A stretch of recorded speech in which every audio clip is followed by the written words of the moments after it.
Alright, so we're going to get started by using the MAC It's Designer palette, and we're going to take the shade Bright Pink, and I'm just going to apply that all over my crease as my crease color.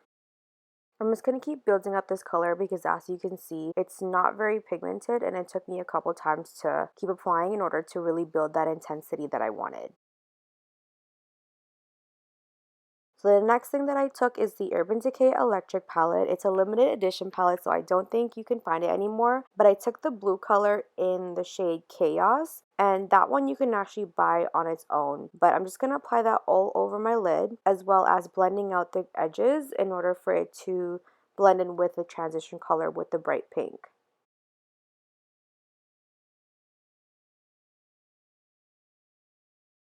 And I'm pretty much going to keep going back and forth with the pink color and the blue one because, as you can see, the blue eyeshadow is actually pretty, I feel like it's a little bit dry, that whenever I blink or if I blend it with another eyeshadow, it actually doesn't blend really seamlessly. It sort of like makes it come off of my eyes.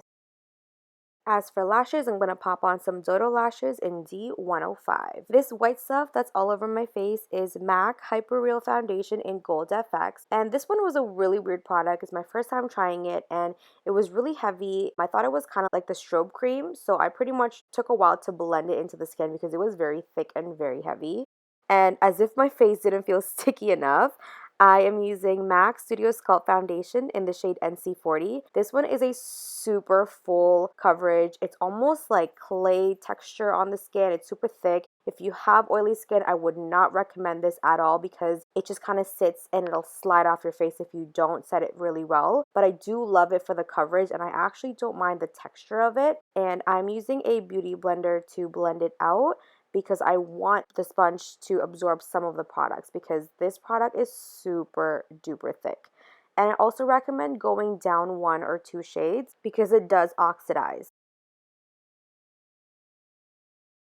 Now I'm going to go in with my concealer, and first I'm going to be putting on the Urban Decay Light Neutral Concealer, which has like a pink or peach undertone.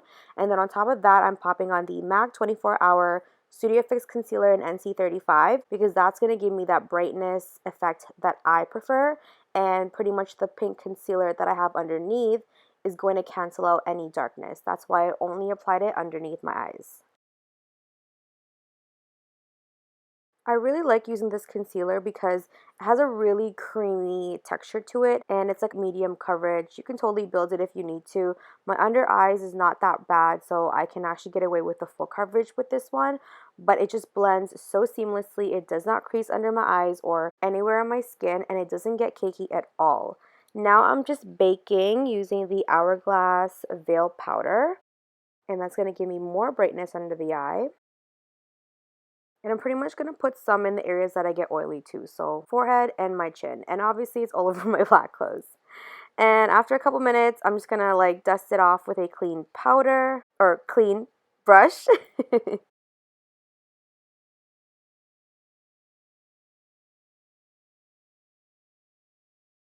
And now I'm going to bronze and contour my skin using the Anastasia Beverly Hills Contour Kit.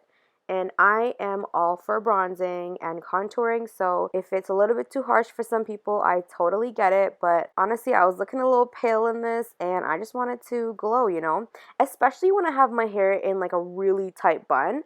I feel like you have to have a snatched chin and like a snatched cheek. So I usually like to go ham on my contour whenever my hair is up like this. And now I'm going to take my favorite highlight, which is MAC Extra Dimension Skin Finish in Oh Darling. And as you can see, it gives the skin like a nice, wet, dewy look. And I'm applying that right on top of the contour because when I apply it on top of the blush, it doesn't blend seamlessly, if you guys know what I mean. Like, I'd have to go back in and blend it again. So I usually do contour first, bronzer, highlight, and then I feel like the blush is what blends both of those components together. Feeling a little extra, so I popped some on my collarbone as well. Why not? And now I'm going to be popping on some blush. And for today, I'm using MAC Blush in Peaches.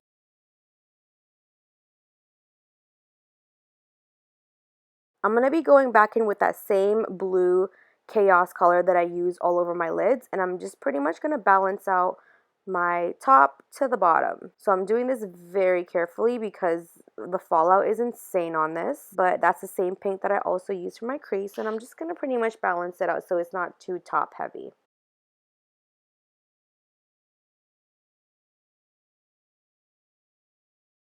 And I'm just going to tight line my waterline with a black pencil. I think that's like Perversion by Urban Decay, probably. Any black will do.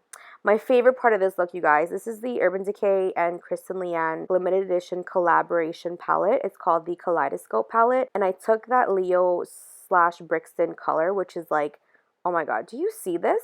It's like that minty blue, and I sprayed it with a little bit of Fix Plus, and look how pigmented that is. Oh my gosh. Anyways, now I'm lining my lips with MAC Chestnut, which, as you can see, it's super dark. And I'm pretty much going to keep going back and forth with the lip brush and the lipstick in order to sort of blend out and soften up this look, just because I feel like it was just a little bit too dark for the rest of the eye look. And then for lipstick, I'm using MAC lipstick in Peachstock, but I think that one that I'm popping on right now is by Urban Decay called Abstract. And then I felt like it was still a little bit too dark, and that's when I went in with MAC Peachstock. See, I'm just blending everything in with a clean lip brush, just so I don't have that harsh lip line look. Okay, now I'm going in with MAC Peachstock, and it totally lightened up the whole look, which is exactly what I was going for. So we're going to finish off by spraying the skin with some Fix Plus. Let that soak up, and that is pretty much the completed look. I hope you guys enjoy this look. It was so much fun to do. If you have any other requests, please leave in the comments down below. Talk to you later.